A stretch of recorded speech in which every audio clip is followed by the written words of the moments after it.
Tá me ouvindo agora?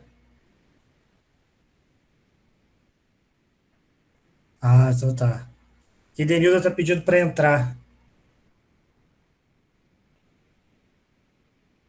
Ah, agora foi. Agora foi. Boa noite, Denilda.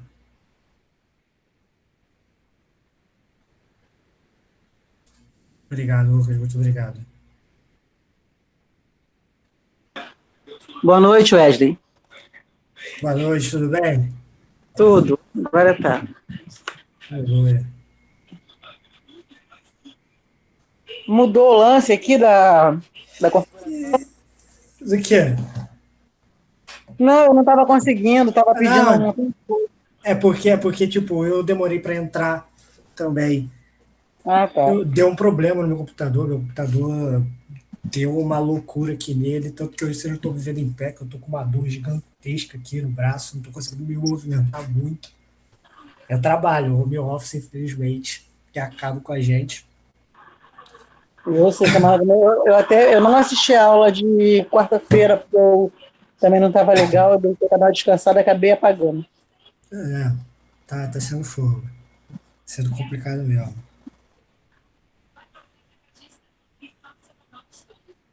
Só estamos nós por enquanto? Olha, eu acho que eu já vou começar, tá?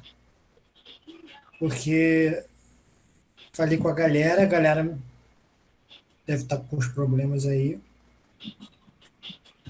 Mas vamos começar aqui hoje a aula um pouquinho mais rápida. É Aristóteles, mas é muito bom. Cai no Enem, cai pra caramba. Eu nem li aquele que você passou. Ah, aquilo ali pode ler até para mais tarde, tá? É, porque eu Que é estava. Fui fazer umas compras, eu e o marido, aí esperei sair para trabalhar tranquilo, para guardar da enrolada. tranquilo, tranquilo. Até porque é muito importante a gente dar essa analisada em Aristóteles. Aristóteles cai muito no Enem. É um filósofo clássico muito pedido, né? Então tá lá o PDF que eu mandei, mas eu vou botar no Google Classroom daqui a pouco. Mas vai ser de boa, vai ser muito bom, tá? Então vamos Ok. começar aí, Dejo. Já tá gravando. Lu, obrigado, tá? Quebrando o galho aí eternamente. Dá pra ver o slide? Essa azul aqui, escrito aula de filosofia Aristóteles? Dá. Isso, isso. Show de bola, então. Então vamos começar. Hoje Aristóteles, daquele, daquele jeitinho que a gente gosta. Quem foi Aristóteles?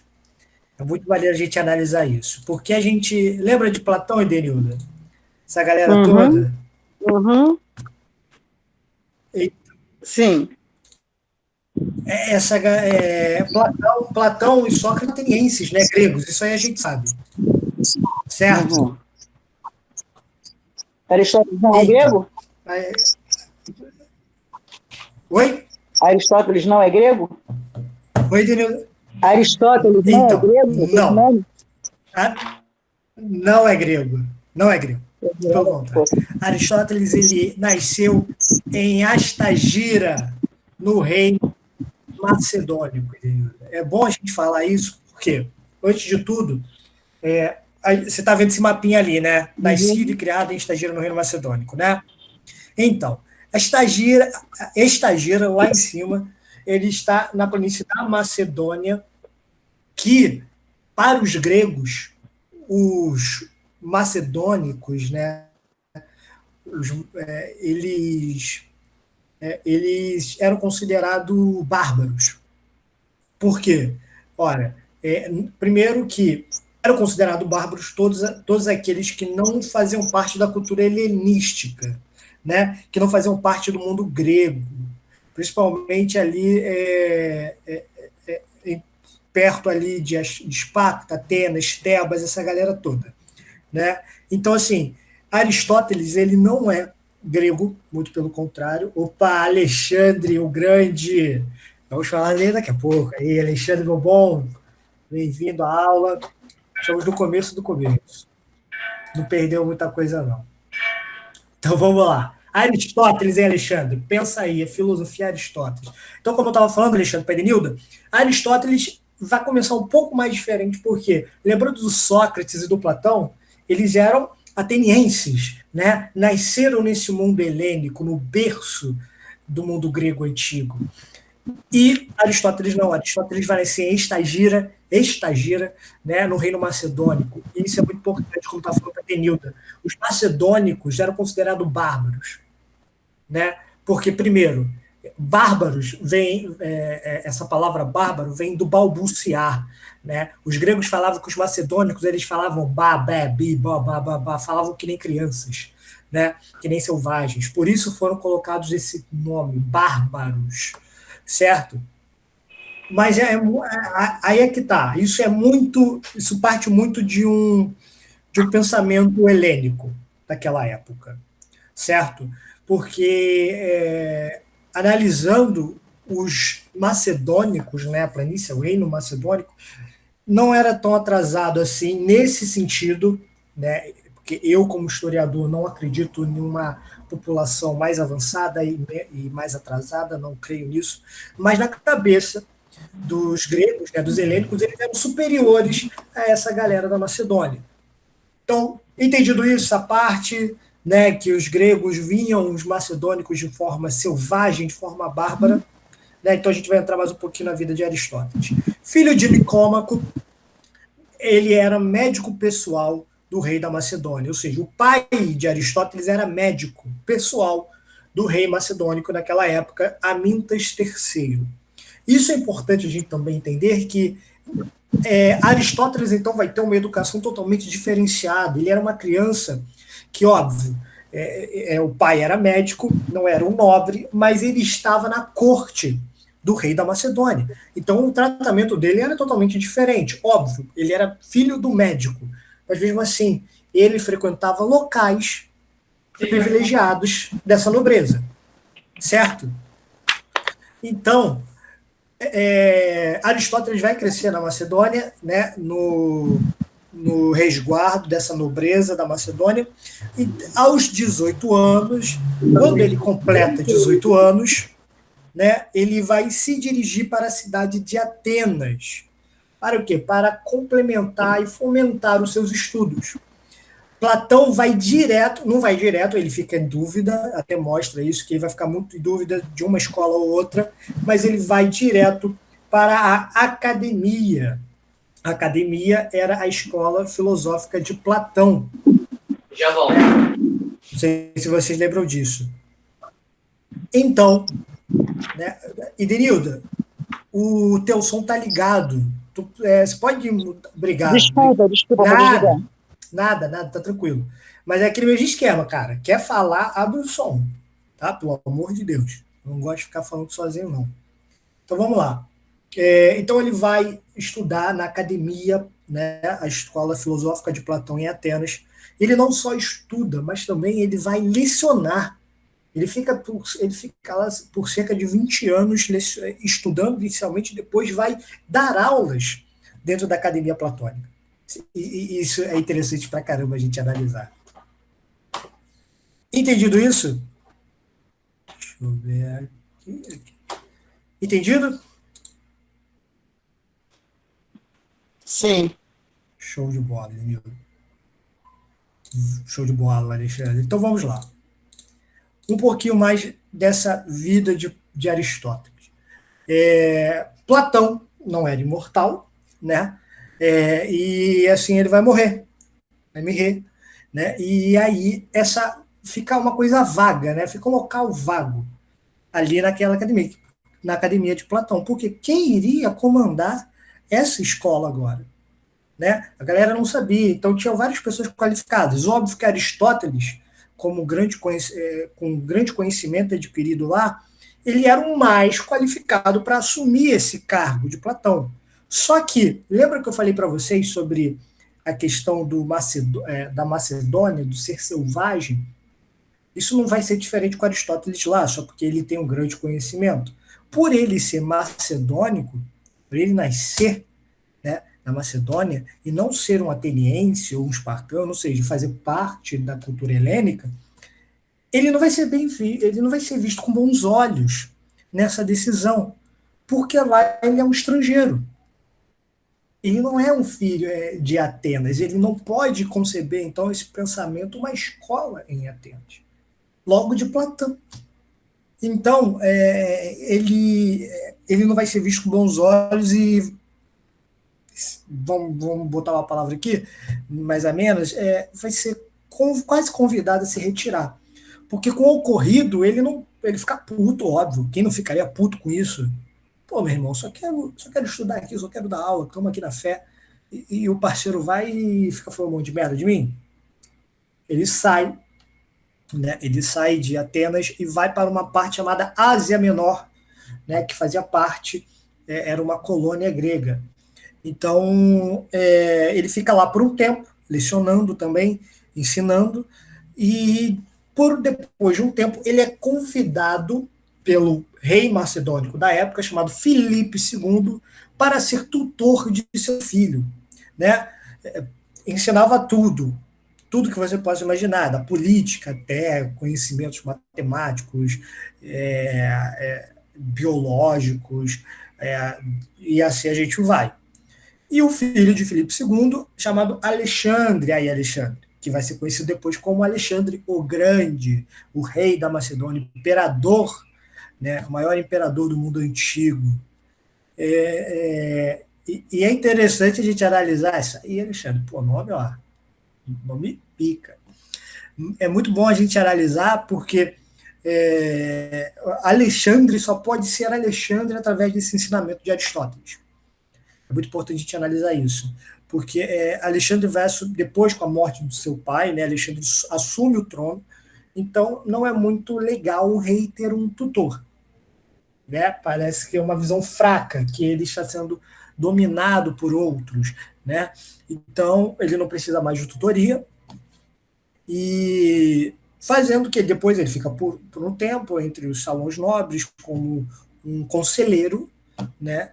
E depois ele vai, em 335 a.C., ele volta para Atenas. Por que ele volta para Atenas? Bom, Alexandre vai dominar basicamente todo o mundo antigo.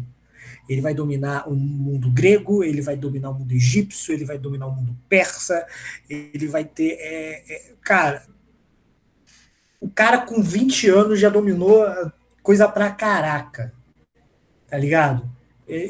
Eu com 24 acho que só a caneca. Mentira, esse computador é meu. Esse computador aqui é meu. Rapaz, a Alexandre não tinha computador, eu tenho computador. Otário. Alexandre Otário. Não você, Alexandre, Alexandre Grande. Então, ele volta com muita confiança e seguro de si, né? Aristóteles volta, desculpa, gente, devaguei aqui. Aristóteles volta porque ele sente seguro de voltar. Pô, meu irmão, tá tudo dominado, né? Se tá dominado, tô tranquilo, pô. Meu aluno, pô, a mesma coisa, se um de vocês dominar um lugar, você acha que eu não vou? Você acha o quê? Ah, eu vou tirar onda. Eu falei assim, meu aluno. Eu dei aula para ele. Aprendeu comigo. Você acha que não? Até eu faria isso. Então, Aristóteles, ele volta com maior segurança. E quando ele volta para Atenas, ele abre a sua escola. Né? A sua escola filosófica chamada de Liceu, em homenagem ao deus Apolo, né? Ao deus Apolo Lício. E vai durar em torno ali de 12 anos de aprendizado e histórias para contar essa escolinha do barulho. Né? Então, assim, ele vai ficar tranquilo lá, porque, óbvio, ninguém vai mexer com ele. Se mexer com ele, mexeu com Alexandre. Então, depois da morte de Alexandre, né, em 323 a.C., o sentimento anti-macedônio fica muito grande. Pô, o cara morreu, tanto que quando o Alexandre morre, os seus 4 generais, né, de confiança repartem o império de Alexandre entre si, e não existe mais. Agora, quer dizer, ainda cresce mais ainda esse sentimento anti-macedônico dentro de Atenas, né, dentro do mundo grego. E com medo disso, e até mesmo sendo perseguido por isso, né, Aristóteles se manda de Atenas. Ok?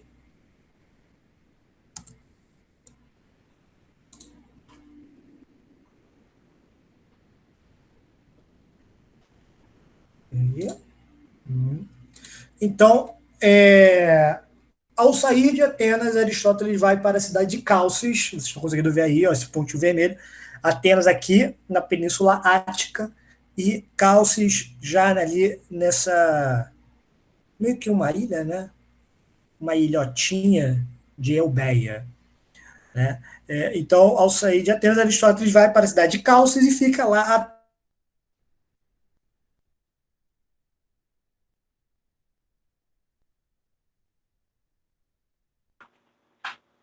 Travou, Wesley.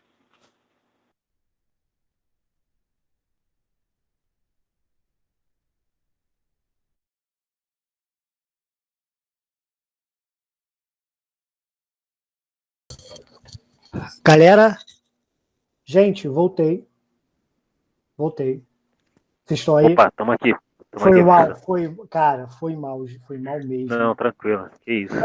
Porque aqui é complicado, choveu, ferrou. Sei como é que é, aqui também é assim.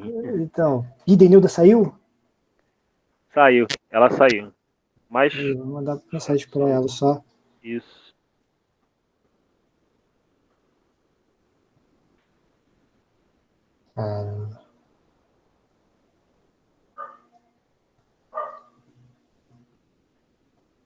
Ai, voltei. Denildo, também voltei. A internet aqui é assim, né? Moradores periféricos, unimos. Tem a porrada nessas. Tranquilo. Foi mal mesmo. Mas voltei.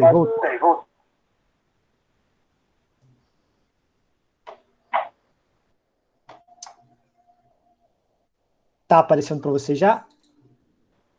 Sim. Opa, show de bola então. Show de bola. Então, assim, já reiniciando aqui. Então, a gente conseguiu compreender essa história, essa vidinha maneira de Aristóteles, correto? Agora, a gente vai para começar a entrar nas ideias de Aristóteles. Beleza? Vamos lá. Dá sensação até o método. Eu gosto dessa. Eu criei, tá? Dá sensação até o método. Vamos lá. A gente a gente não, né? Não vou me incluir. Mas muitos historiadores e filósofos gostam de falar que Aristóteles foi o primeiro cientista do Ocidente. Tá? Vamos deixar claro aqui, Ocidente. Né? E ele parte de um método de observação. Ele acreditava que o método de observação é o método mais fiel para a gente entender a existência da realidade, dos indivíduos, do concreto, do imutável, do mutável, de tudo isso. Né? E quando a gente está falando de observar, a gente está falando que a gente está usando os nossos sentidos, né? A gente está usando a nossa visão, a gente está usando o nosso olfato, nossa audição, paladar, o tato. Estamos observando aquilo ao máximo, né? Então, por isso que eles gostam de falar que Aristóteles foi o primeiro cientista do Ocidente. Porque ele vai criar tipo um método empírico, tá ligado? Ele vai criar um método de observação, de entendimento dessa realidade. E é engraçado a gente parar para analisar isso, que já é totalmente contra o que Platão fala. Lembra que o Platão divide o mundo em dois, né, numa dualidade. Você vai ter o mundo real, que é o mundo sensível, o mundo dos sentidos, né, e o mundo das ideias, o idealizado, aquele onde se encontra a imperfeição, porque a perfeição, né, o das ideias. Porque a imperfeição está no mundo do real.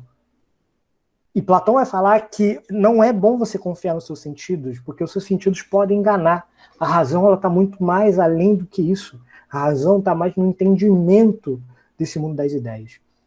E Aristóteles já quebra isso. Ele vai falar que, cara, a observação da realidade por nossos sentidos leva à contestação de tudo, né? Ao entendimento de tudo, dessa nossa existência. Então, tudo que a gente pega, tudo que a gente ouve, a gente sente, né? Tudo isso que a gente sente, né, faz parte da realidade. Não vai ter duas realidades, não há uma dualidade, apenas uma realidade, né? Então, basicamente, aí você fala assim, tá, Wesley, então como é que ele é só observação? É muito mais que isso, dessa sensação até o método.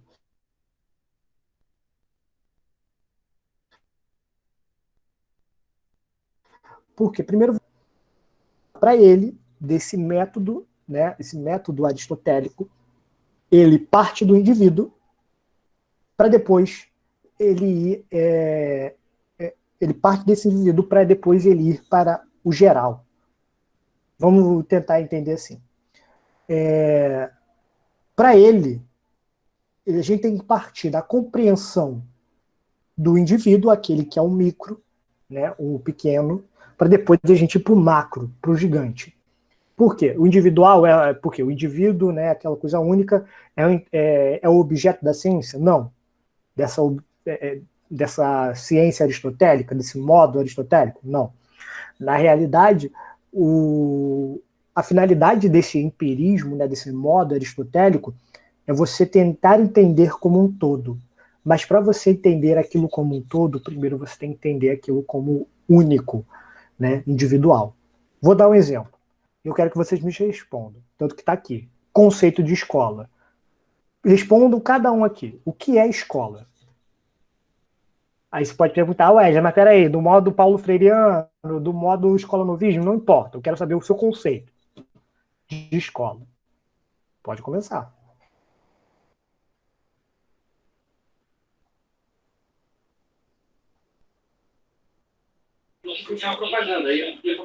A princípio seria um lugar para se aprender, né?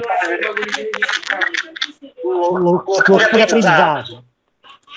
Isso é, na visão geral, porque agora a escola tomou o lugar de instituição social, né? Além da educação. Pelo menos aqui. Sim. Show de bola. Nilda, entendendo o conceito de escola como local de aprendizado. Certo, Denise? Aprendizado. Aprendizado, é isso aí. Tranquilo. Não necessariamente só isso, né? Porque você aprende a conviver, a se socializar, tudo isso. Você, Alexandre? Cara, é difícil falar um conceito assim de escola. É porque pode ser um local de formação profissional, pode ser um local de formação do cidadão, né? Um preparatório para o mercado de trabalho, né? Porque geralmente na escola, como a gente conhece, geralmente é um lugar que forma você para integrar como se fosse uma peça no sistema, né? Para trabalhar e tal, enfim.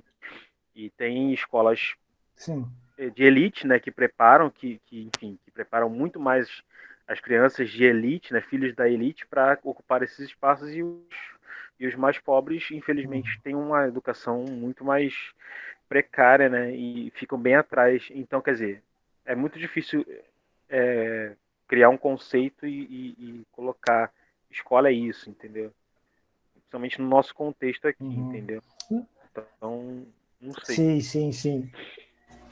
Não, mas esse é o importante, porque tanto você quanto o Denilda, e até como qualquer outra pessoa, a gente tentar decifrar o conceito de escola, a gente tem que partir por um certo ponto de vista, né? E basicamente o de vocês, eles estão no mesmo caminho, só que vocês botaram numa definição diferente. Porque é muito complicado a gente falar o conceito de escola, mas cada um falou aqui de uma certa maneira.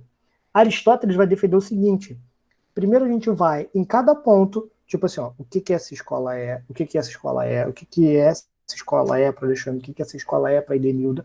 E aí a gente vai de indivíduo em indivíduo para depois a gente tentar pegar uma definição geral. É esse o método aristotélico. Partindo do individual para depois ir para o geral, né? Do micro para o macro. É isso que ele está querendo dizer. Tanto que o conceito de escola é muito complicado a gente falar assim, né? Tanto que eu até falei, um método paulo freireano, materialista, ou escola novismo, né? Ou uma coisa mais técnica, mercadológica, a gente pode ter vários e vários conceitos de escola, porque há vários e vários com visões diferentes em cima do que é o que não é favorável para ser uma escola. Mas o Aristóteles, ele está basicamente isso. Basicamente, ele está falando isso. Olha, esse é o conceito da Alexandre, esse é o conceito da Edenildo, agora a gente vai ver essa outra escola, a gente vai ver essa outra escola, para depois chegar num denominador comum. Por isso que é da sensação até o método. Aristóteles vai começar uma pessoa observadora, entender que os seus sentidos não o atrapalham, na verdade, são essenciais para compreender a nossa realidade, né? E aí ele vai aplicar esse método, o indivíduo para o geral. Entendido isso? Alguma dúvida?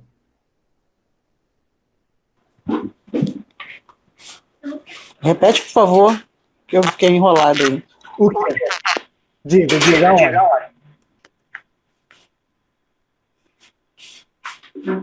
Oi? Aonde você quer que eu repita? É porque travou aqui, eu fiquei sem som. E aonde? Parou, que eu volto. Não tem problema algum. Você tinha falado de escola Paulo Freireana e algumas outras coisas. Então. Dali por diante. Beleza.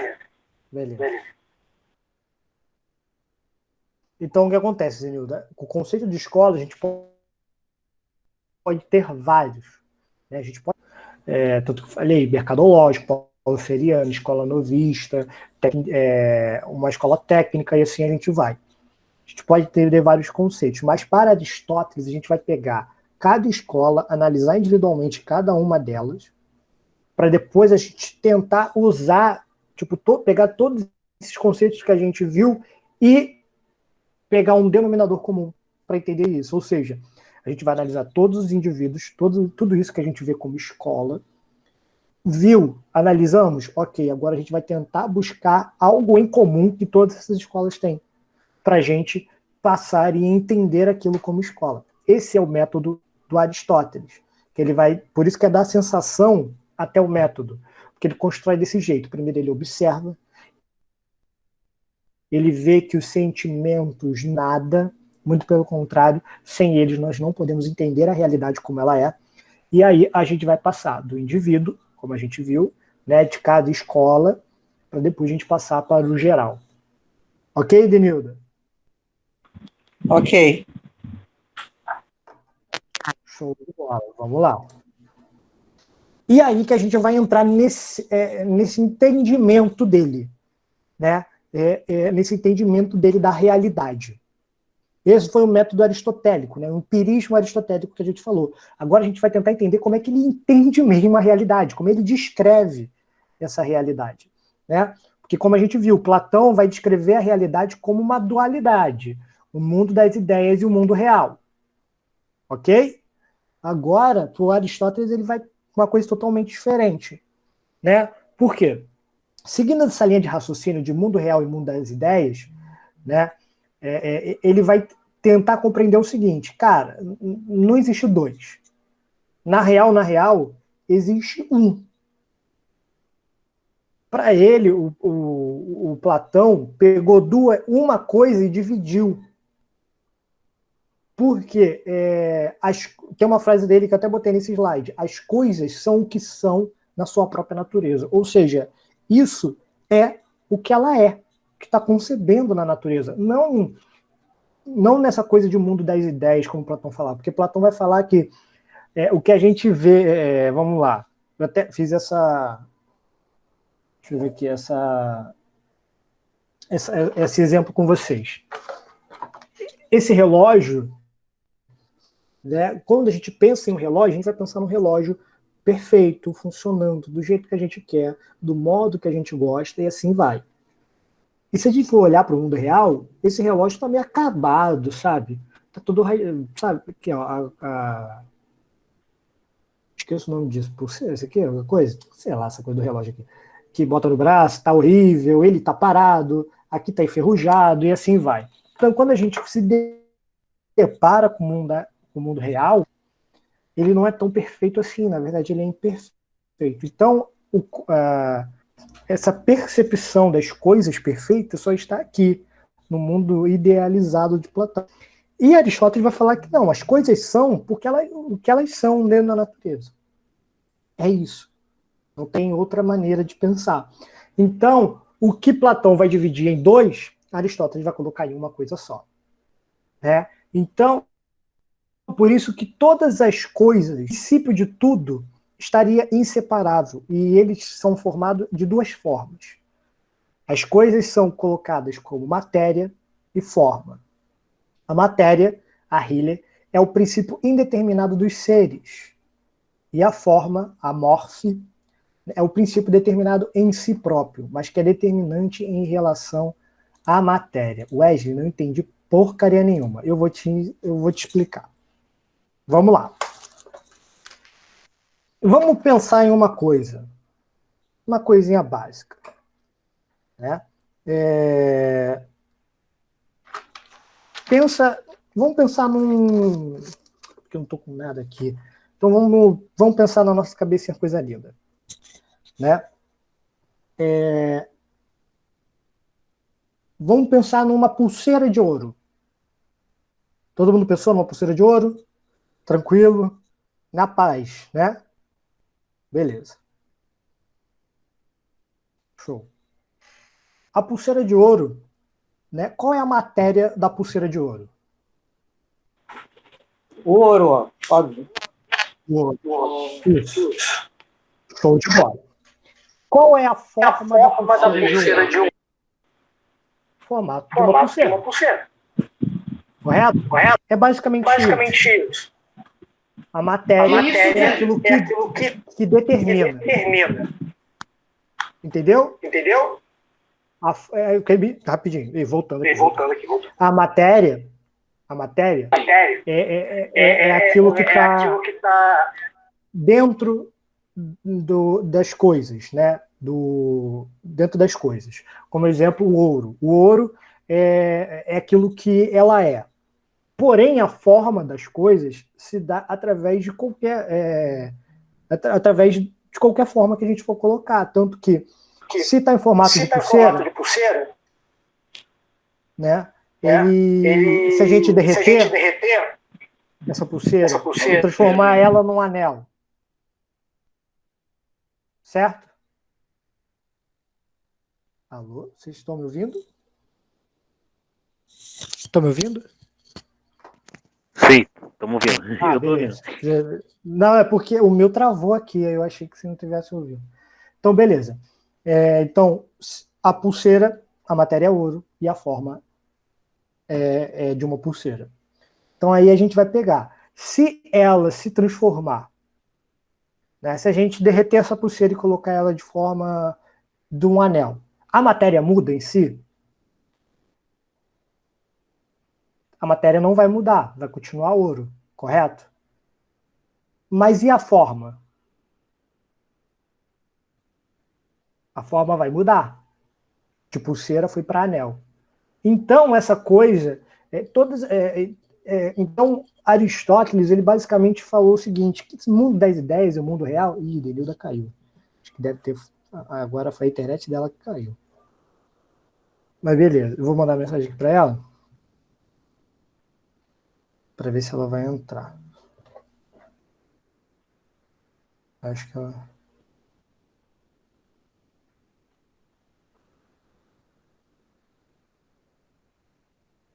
Tá falando que o celular dela tá doido.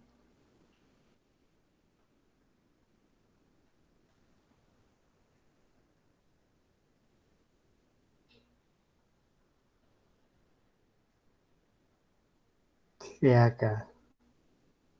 Eu também sei como é que é isso. Já até pedi pra ela desligar o microfone de novo, que tava dando eco da tua voz, né? Então, eu já ia falar isso, mas aí quando dá essas coisas...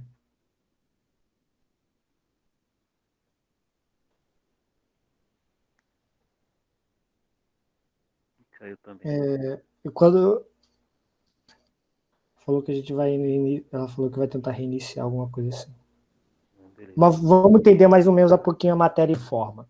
Então, entendeu, Alexandre? É basicamente isso. As coisas, todas as coisas têm essa matéria e essa forma.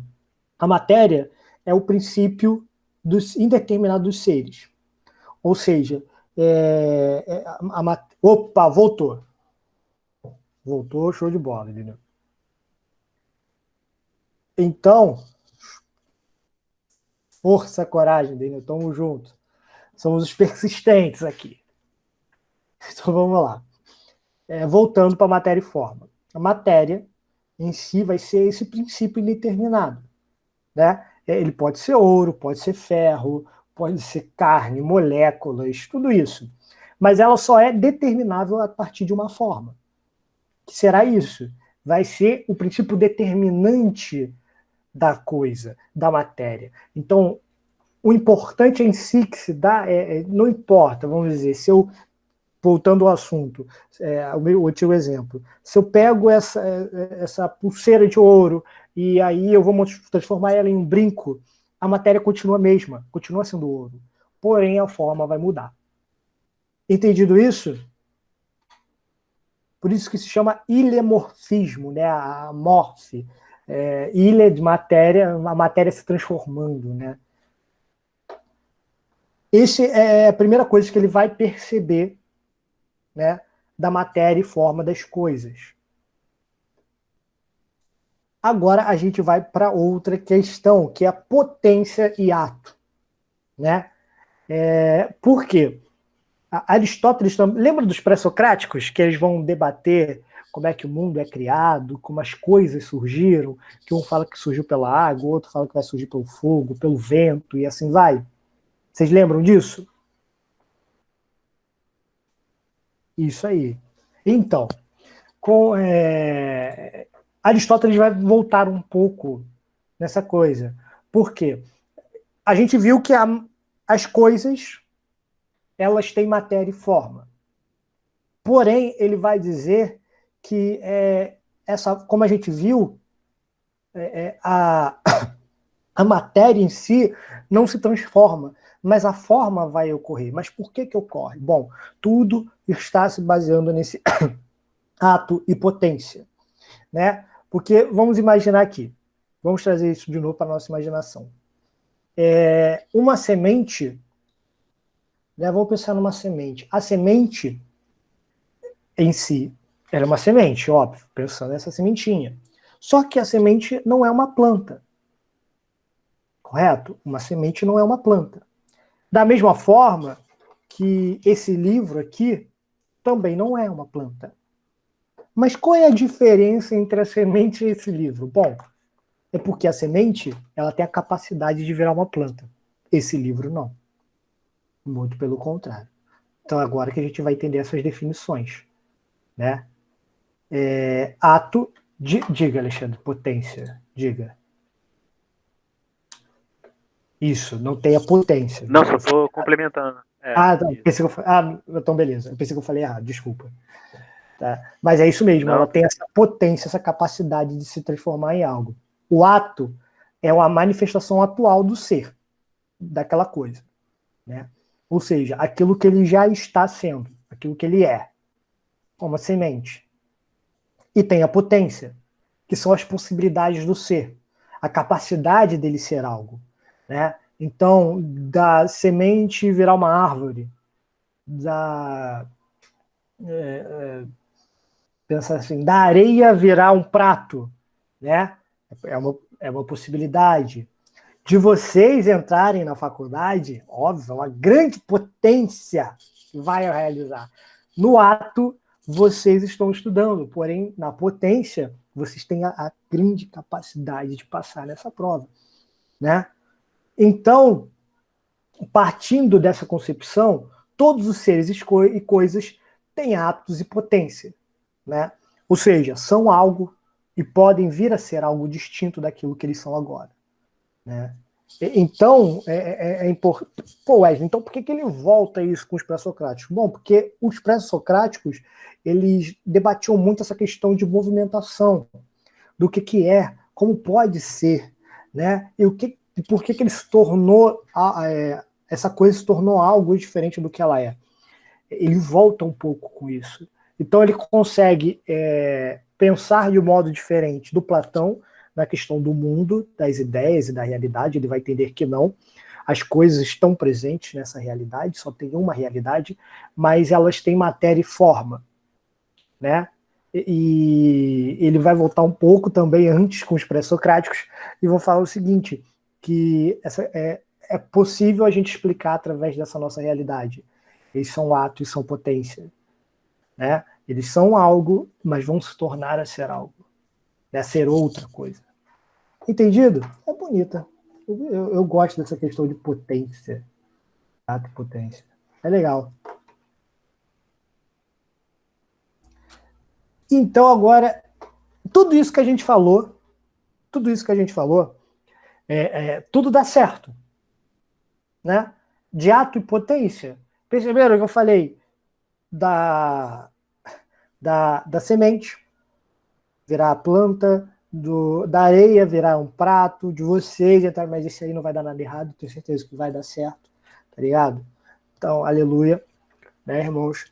Então, assim, mas e se algo sair do normal? E se as coisas não saírem do jeito planejado? Né? Aristóteles vai falar o seguinte, amém, irmão, amém. Aristóteles vai falar o seguinte, que quando algo dessa potência não ocorre, né, ele vai dar o nome de acidente. Olha aí, ele vai falar que é algo que não deveria ocorrer, certo? Então você vai ter, deixa eu ver se é isso, a potência substancial, né, que é aquilo que está ocorrido para acontecer, como uma semente virar uma planta, e a potência acidental, esse acidente, que é um atributo, né, que a gente dá quando algo não deve sair, que algo saiu do normal, ele vai falar isso, né, que não está dentro da essência desse ser.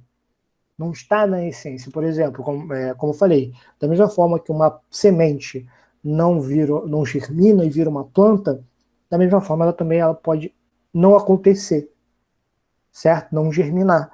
E aí ele vai falar que isso vai sair do normal, sim, né? Ou seja, as coisas não vão sair do jeito planejado. Entendido isso? Então, potência acidental é aquilo que não está para ocorrer, e potência substancial é aquilo que está para ocorrer. Entendido? E agora a gente vai partir para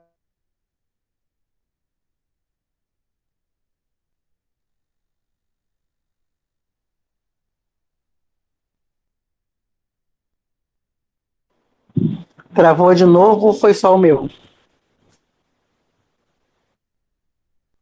Não, travou mesmo dessa vez, coitado. Travou. Esperar, ele deve estar tentando voltar. Então, beleza. Achei que era o meu. Toda hora aparece essa bodega aqui. Eu mexi na configuração dele, eu fiz um montão de M aqui. Depois pedi meu marido para acertar. Ele deve estar tentando voltar. Ele ainda tá ali, ó. Ah, saiu. Saí, vou entrar de novo também.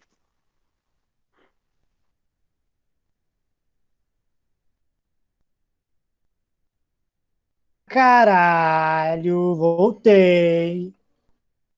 Eu já estou ficando puto com esta dona Tim. Eu vou meter a porrada. Nossa, eu vou morder os cabos dessa internet, cara. Pô, meu irmão, não dá, não dá. Não dá. Sério, eu já estou. Nossa, tô muito puto. E aí, Normal, normal, acontece. Felizmente é assim mesmo. Opa, gente, olha. Eu dou. Eu vendo a minha força de trabalho para ter uma internet merda dessa. Parabéns. Parabéns mesmo. Isso tá na hora da revolução, parceiro. Não aguento mais, não. Tá na hora da gente botar fogo nessa merda. Caraca, cara. Nossa senhora. A TIM vai ser a primeira. Por mim, a TIM é a primeira. Depois, na verdade, a gente faz junto. A TIM e a NET. A gente massacra. Todas, na real. Fazer a queda da telefonia. Todas. toda essa merda gigantesca. Nossa Senhora.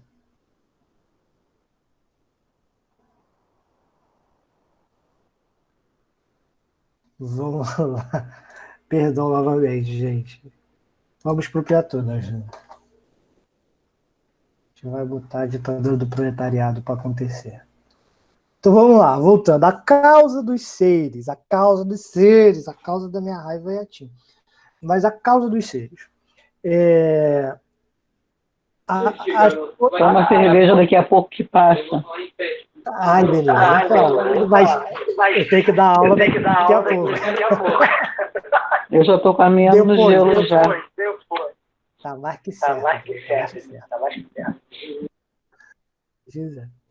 Então vamos lá. É super importante a gente tentar compreender, porque já falamos da matéria, já falamos da forma, já falamos do ato e da potência, mas qual é a causa das coisas? Quais são as causas dos seres? Né? É muito interessante a gente analisar isso.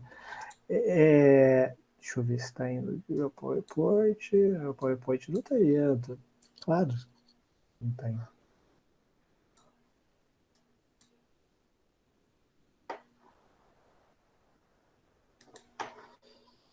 Deixa eu ver aqui.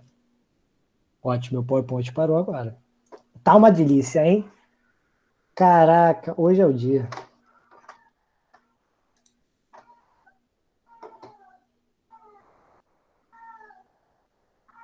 Perfeito, agora tem um gato aqui do meu lado. Aristóteles é muito pesado. Eu tenho um casal de gatos acassalando aqui na minha janela. Perfeito. Se sair o som aí, vocês que sofram, que eu também não quero sofrer sozinho. Vamos lá. Cara, hoje tá uma delícia.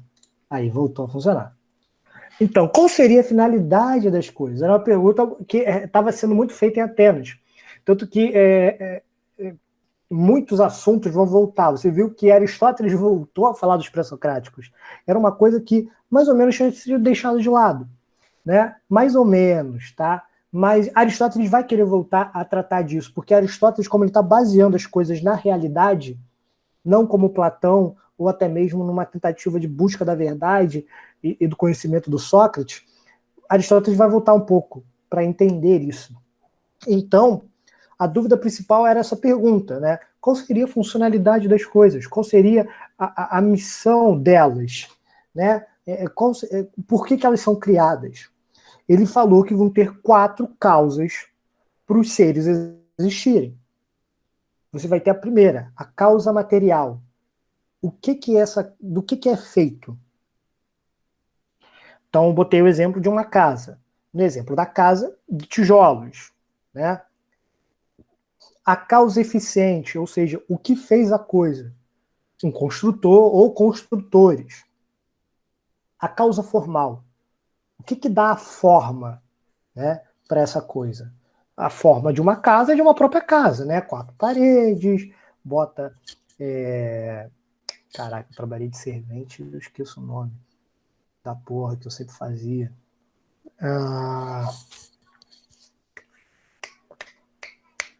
Pensa. O alicerce. Isso, obrigado. O alicerce. Alicerce, isso, obrigado. Então, assim, você vai ter tudo que forma uma casa. Você vai ter seu alicerce, né? Você vai ter as suas 4 paredes, sustentação, um monte de coisa. Essa é a forma da casa, ou seja, o que dá a forma de uma casa. E a causa final, né? Que Aristóteles vai falar que esse é o objetivo maior e mais importante, que é qual o objetivo final dela. Então, a finalidade da casa é ser uma residência ou outra coisa, né? Uma coisa voltado para ser um estabelecimento comercial, quem sabe, né? Ou uma escola, ou qualquer outra coisa.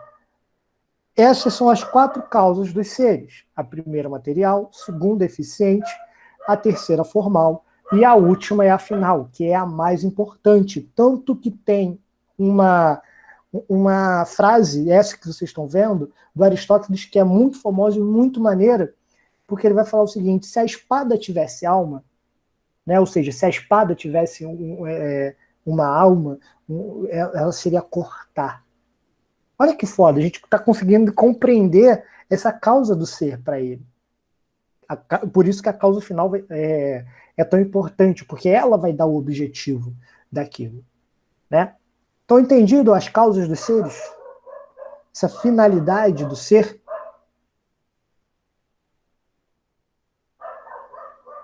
Show de bola.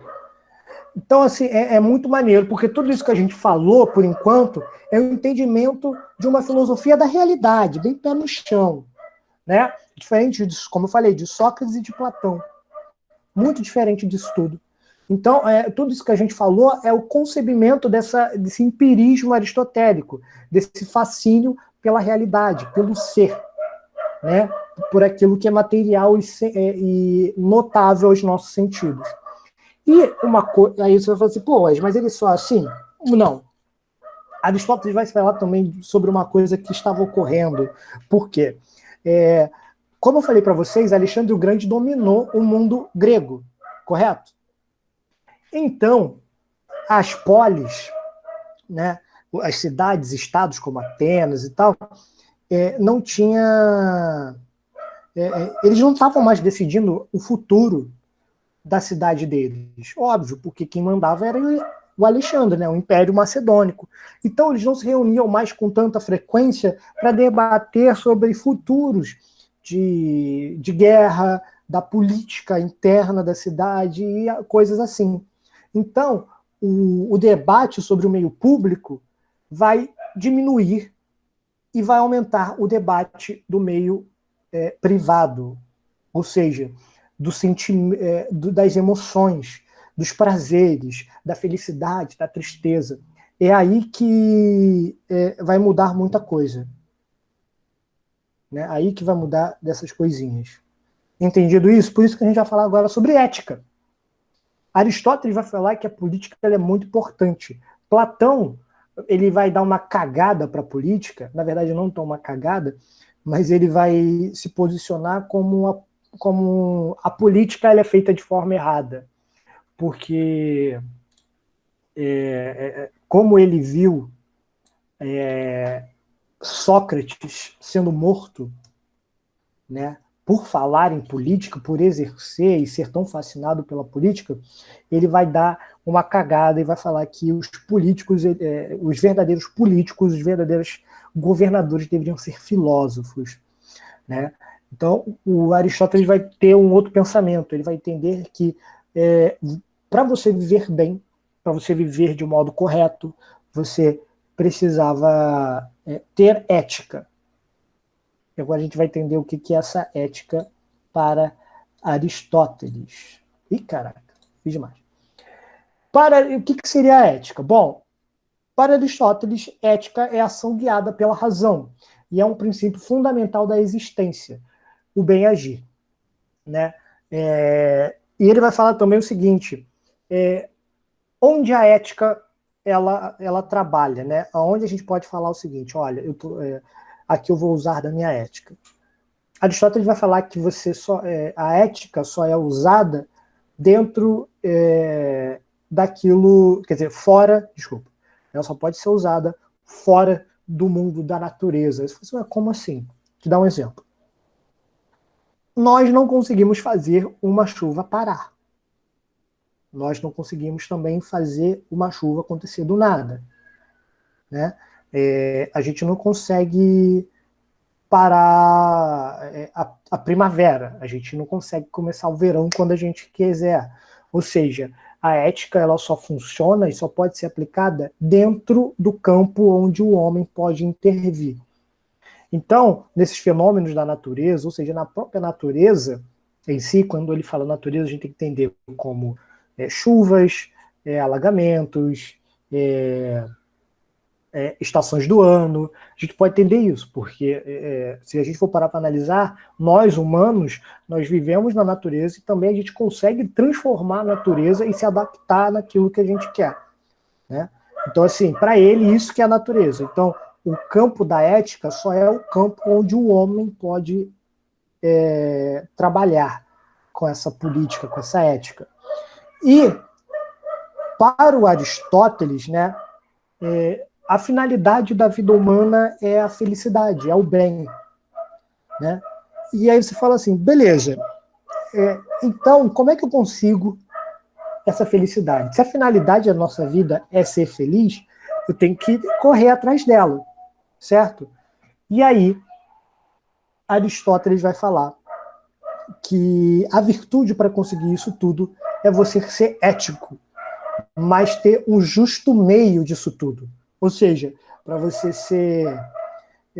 ser feliz, você precisa agir com ética, né, no campo da ética, e assim e você buscar o meio termo das coisas. E o meio termo das coisas é o seguinte, é você ficar entre os vícios e o excesso. Né?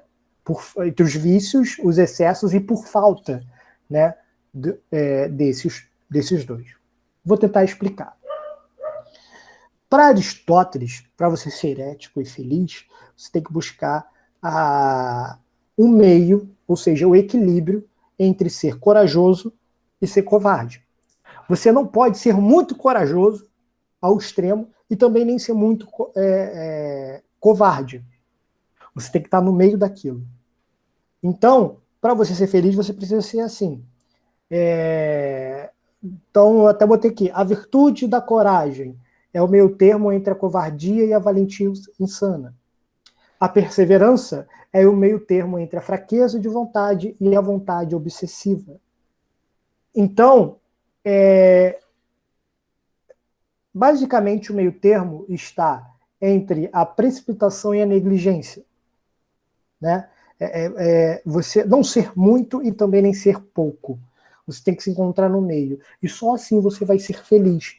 Você atuando dentro do campo da ética, sendo ético, né? Buscando o meio termo, buscando essa felicidade. Entenderam isso?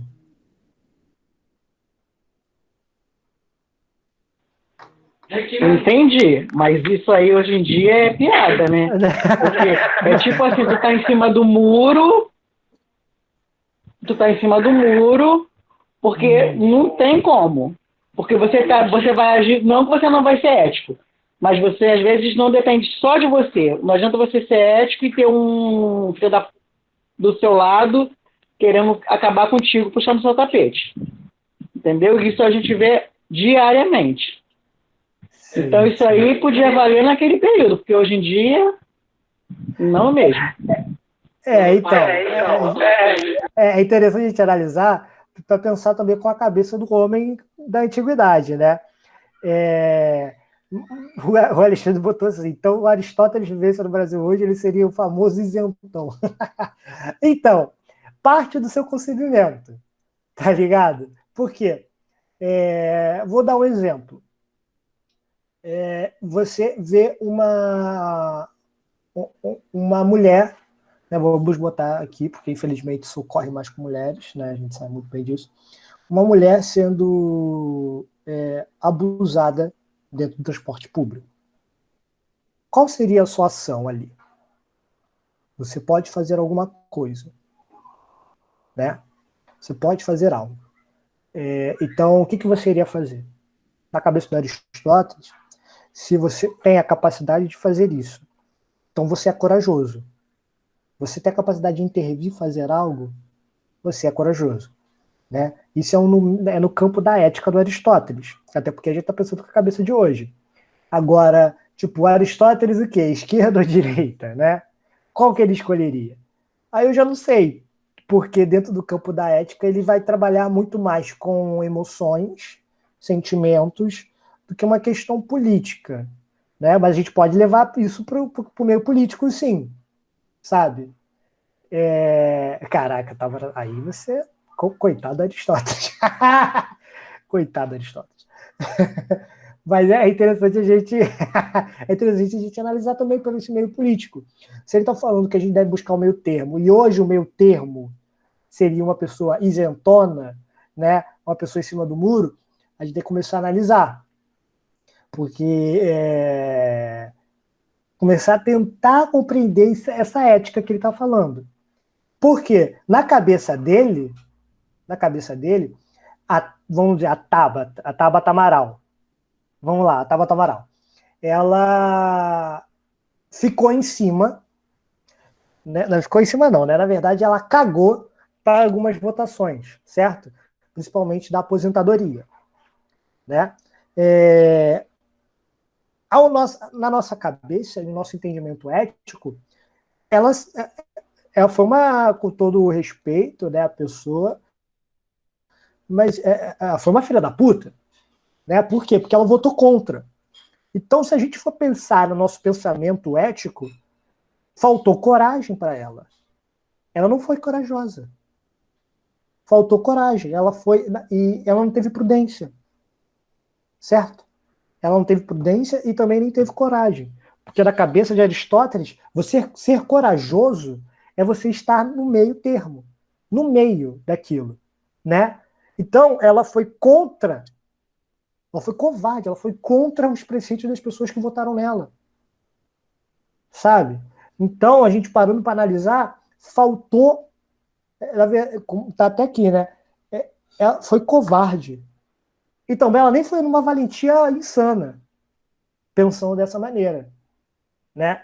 Então, a gente analisando, hoje fica um pouco mais complicado, porque a gente está falando do mundo helênico nessa época, né? Então, o helênico era muito bem quadradinho entendido como um grego. Claro que Aristóteles não era um grego, mas ele tinha muito bem esse pensamento helênico, né? Óbvio, porque ele estudou basicamente a vida toda dele dentro desse pensamento helênico. E hoje no Brasil é muito mais complicado porque a gente tem muito mais instituições e concebimentos das coisas, né? Vai ser totalmente diferente uma ética para uma mulher preta favelada do que de um homem branco classe média, né? Classe média baixa até, que mora ali em Vila Isabel, certo? Então assim, também parte muito da sua posição. Eu acho que a maior crítica que a gente pode fazer ao Aristóteles ele não consegue parar para analisar que essa ética também se baseia de onde você está partindo e de quem você é, né? Porque para a gente ser corajoso é uma coisa, mas para outra pessoa pode ser burrice, sabe? É interessante de analisar essa ética. Mas é basicamente esse pensamento político de Aristóteles. Entendido? Compreendido?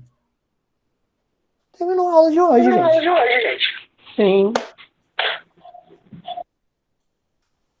Interessante a gente parar para analisar a ética de Aristóteles assim, né? Até mesmo parar para analisar essa questão de potenciato. Porque se a gente for parar para analisar, nós temos a mesma matéria e a mesma forma, né? Mas hiato e potência somos totalmente diferentes. Certo? O ato já é diferente e a potência é totalmente diferente. Da mesma forma que você ser nascido e criado na Zona Oeste, dependendo do local da Zona Oeste, é totalmente diferente de você nascer e crescer no Leblon, né? É muito diferente isso. Da mesma forma que você nascer em ato, e isso não tem como mudar, né? Isso já é você. Em ato você ser uma pessoa preta. Leblon tem a cruzada São Sebastião, hein? Ah, não, mas é totalmente diferente também de ter analisar. Eu tô falando Leblon dentro da casa do shopping, mas é uma favela, favelona. Então, mas aí é que tá. O Leblon que a gente tá falando é a novela do Maneco, né? Esse é o Leblon que a gente fala. É das Helesas, né? Mesmo estando da Zona Sul, a gente sabe. É o Leblon da São Martin e da Talco de Paiva. Isso aí. Porque tem a Agenda Rio, né, feito pela Casa Fluminense, eles pegam, tipo, eles pegaram até mesmo essa parte aí que você falou, Edenildo. A Tabata, coitada da minha amiga. A Tábara, que é minha amiga e trabalha na Casa Fluminense, coitada da Tábara, xinguei ela. Ela fez essa agenda e essa parte do Leblon vive, se eu não me engano, 10 anos menos do que essa outra parte do Leblon que a gente vê nas novelas. até mesmo você estando ali naquele bairro, onde você nasce e como você nasce já te interfere totalmente nos seus modos de viver. Você vive 10 anos a menos. Só por causa de um CEP. Tá ligado? Por causa, óbvio que é mais que um CEP, mas do local. A gente vive 10 anos, a pessoa vive 10 anos menos. E ela virando da rua, a pessoa vive 10 anos mais. A loucura. Muito doido isso. A gente pode fazer uma aula sobre isso também. Curioso, não sabia. Sim. Também tem a questão do Vidigal, né? A pessoa no Vidigal vive menos do que outras pessoas que vivem ali. Né? Que dali embaixo estão com raiva. Vive menos. É muito louco isso. E se a gente for parar para analisar, até aqui mesmo na Zona Oeste, uma pessoa que nasceu no... Deixa eu ver aqui. Uma pessoa que nasceu no Monteiro, no Brito, ela vai viver mais que uma pessoa que nasceu lá numa garça. Sabe? Cara, no Jardim Maravilha. E são separadas por uma estrada. Eu tô na sua frente. Eu acho que menos de 600 metros. Eu vou. Porque no Brito você tem saneamento básico. Você tem tudo ali. Eu não sei nem onde é, mas Graça eu sei e esse Monteiro eu sei. Esse Brito eu não sei. Então, o Brito, ele é ali perto do Parque Shopping. É onde a deputada Lucia morava. Ah, tá. O filho dela. Eu trabalhei muito tempo por ali. Então, o Jardim Maravilha, né, a gente sabe que é só aquele local, né, que é... que deu uma enchente, lembra? Deu uma enchente lá, foi uma loucura. Não sei se vocês viram. Então, o quê? Então, o Jardim Maravilha, primeiro, já muitos locais do Jardim Maravilha não tem nem asfalto, certo? E de uma enchente que ocorreu lá, se não me engano, há 2 anos que deve fazer, pessoas ainda não conseguiram voltar para casa, porque não conseguiram voltar real. Tá alagado ainda. Vai fazer 2 anos. Pessoas que já perderam toda a casa também. E eu falo, porque, tipo assim, né, relatos, não. Eu tive lá. Como vocês sabem, eu sou católico, e a comunidade aqui de Campo Grande, né, católica, ela é a principal, a Igreja Nossa Senhora do Desterro, né, e o padre de lá, que é o Padre Paulo, ele é muito ligado com movimentos sociais, e a gente ajudou muito nessa... levar roupa, comida, tanto que, enquanto a pandemia estava ocorrendo, a gente mobilizou mais, nem sei quantas cestas básicas também, roupa e kits de higiene para a galera lá, porque estava sem. Eles não estavam com nada. Entendido? Então, e a gente saiu de ética para parar nisso, é muito bom. Mas é basicamente isso. A gente... tendo ética é muito complicado, porque para você ter esse meio termo, entender o que é uma coisa definidora ou não, né? Você precisa, é muito baseado naquilo onde você parte, né? E também eu falo isso para... sou materialista, sou parte desse materialismo histórico, então a gente tem que começar muito pensar mesmo na realidade, né, dessa pessoa, das pessoas, né? Bom, gente, era isso que eu tenho para hoje. Peraí, Alexandre falou um negócio aqui que eu tenho que ler. Tu falou que é católico, eu lembrei que tem muitos elementos do pensamento aristotélico e outros filósofos, né? Meu amigo, próxima aula, hein? Próxima aulinha. Isso mesmo, a gente vai pegar firme. Vai ser filosofia medieval. Filosofia medieval, meu parceiro. São Tomás de Aquino e Santo Agostinho. A gente vai pegar legal, porque tanto Um tem influências platônicas e o outro influências aristotélicas. É muito interessante, a gente vai ver isso. Tá? E também já para adiantar uma coisa também com vocês, a Débora colocou lá no grupo, certo? Que ela queria saber se a gente poderia aumentar o número de aulas por semana, né? Porque o Enem está chegando, seria melhor ter uma segurança. A maioria, uma parte dos professores já falou que concorda com isso. As outras estão vendo como vai funcionar. Mas eu acho que a gente deve mudar um pouco, só um pouco, que a gente deve colocar terças e quintas as matérias de exatas, segunda, quarta e sexta as matérias de humanas. Tá bom? A gente está pensando mais ou menos desse jeito. Tá ótimo. Isso aí é vocês, professores, que decidir, porque a responsabilidade tipo assim, é vocês que tem, cara. Sabe, às vezes vocês ficam chamando a galera para entrar e eu mesmo, às vezes, por exemplo, nem consigo sempre estar presente.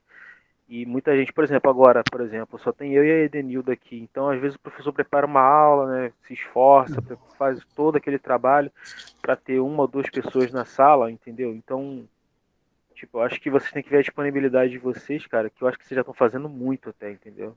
Queria falar isso aqui para você no off mesmo. Porque não queria falar lá no grupo pra não parecer antipático, né? Mas não, tranquilo. Tipo, acho que a gente não tem nem o direito de ficar cobrando nada de vocês, cara. Acho que a gente tem que pegar o que já tem pronto, que já tem de material aí, estudar, entendeu? E aproveitar as aulas que estão tendo, sabe? Se vocês puderem dar mais aulas durante a semana, ótimo.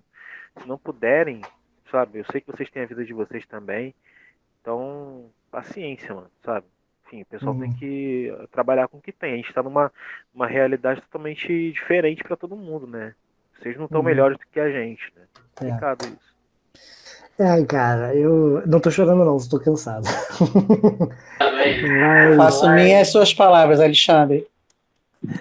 Porque é duro, tá ligado? É duro mesmo. Você vê, tipo, eu vou dar aula, vou terminar essa aula, eu vou beber uma água, né, descansar um pouco, porque eu já vou dar outra. Amanhã eu já vou dar mais aula, eu vou dar aula de tipo 7 da manhã até as 5 horas da tarde. Então assim, é preparatório, né?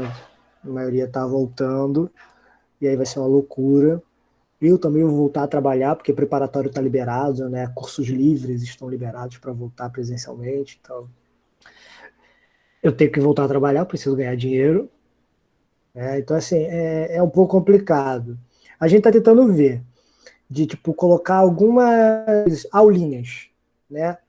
Eu dei essa opção, mas eu até falei, gente, primeiro a gente tem que ver a nossa realidade, ver como é que a gente está, como a gente está seguro das coisas, para poder, né, fazer aula. Mas vou levar isso em consideração sim, o que vocês falaram, até agradeço. Agradeço muito por vocês estão pensando na gente. Mas é isso. Inclusive, deixa eu cortar, desculpa, rapidinho, te cortando rapidinho. Mas é uma coisa que eu tô pensando até em falar lá no grupo, sabe, assim, como aluno mesmo, entendeu? Não, porque assim, as pessoas precisam ter essa consciência, sabe, de que vocês têm mil outras coisas para fazer, sabe? Tem aula, vocês dão aula em vários lugares, além de vocês terem família, terem preocupações como a gente tem também, entendeu? Tipo, sabe, por exemplo, a pessoa que cobrou, infelizmente, ela não tá aqui presente. Não sei o motivo, mas não tá. Entendeu? Então, acho que é uma coisa assim que os alunos é que tem que perceber isso, entendeu? Tem que dar valor ao que vocês estão fazendo, sabe? Não cobrar como se fosse tipo um curso de elite, sabe, assim, tipo, tem que pagar porque eu tô pagando e tal. Não, cara, vocês sabe, tô fazendo mais do que vocês podem até, entendeu? Então acho que isso aí é uma coisa que eu até vou falar lá no grupo também, cara. Eu não falei na hora porque tava muito em cima, senão ia parecer meio afronta, entendeu? Mas tá tranquilo. Vou esperar dar um tempo e vou mandar essa lá, porque, enfim, não gostei muito do tom.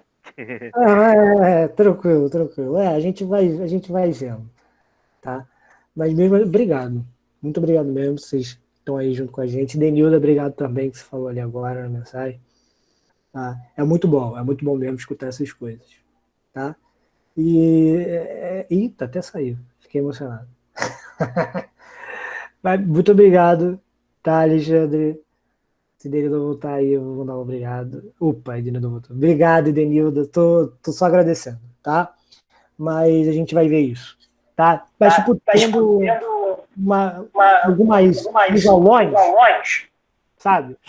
Por exemplo, a gente pegar um sábado para conversar e fazer outras coisas. Pode ser interessante analisar, né? Mas a gente vai vendo isso. Mas, óbvio, essa semana eu só não assisti mesmo na quarta-feira porque eu me enrolei, eu estava muito arriado, eu estou fazendo um montão de exame aí eu tinha uma ressonância marcada, eu ia fazer uma outra coisa amanhã, já não vou poder fazer por causa da ressonância que remarcaram para segunda, e uma coisa atrapalha a outra, eu sei que me enrolou toda, aí eu acabei chegando tarde em casa, fui fazer umas coisas, dei uma deitada, fui dar uma cochiladinha rapidinho, mas apaguei. Sem problema. Entendeu? Aí nem assisti a de quarta. A gente sabendo, a gente sabe quem são os alunos, sabe? Né? A gente sabe que podem, que não podem, principalmente eu estou conversando com todos.